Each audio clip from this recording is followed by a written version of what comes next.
আঙ্গুলটা এমনি কাটছো কয়দিন হচ্ছে আজকে টোটাল? এটা শনিবার হয়েছিল। মানে শনিবার কাটছিলা? আচ্ছা আচ্ছা। তো এটা কাটার পরে তুমি ড্রেসিং ট্রেসিং করাওনি? আচ্ছা আচ্ছা। গিয়ে মানে ওই হসপিটালে গিয়ে ড্রেসিং করাইছো, ডাক্তার দেখাইছো? আচ্ছা আচ্ছা। কয়দিন পর পর ড্রেসিং করাতে বলছে এটা? তো দুদিন পর পর তুমি ড্রেসিং করাইছিলা?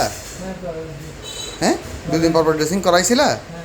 আচ্ছা আচ্ছা, ঠিক আছে। কারণ এটা ড্রেসিং করাতে হবে, ড্রেসিং না করালে এটা শুকাবে না।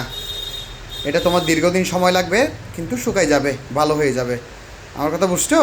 আর পাশাপাশি একটা তোমার সার্জারি ডাক্তার দেখাতে হবে, সার্জারি ডাক্তার দেখালে এটা সুস্থ হয়ে যাবে ইনশাল্লাহ।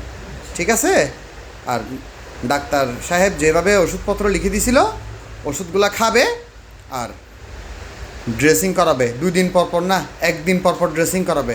কয়দিন পর পর? ঠিক আছে, মনে থাকবে? ঠিক আছে।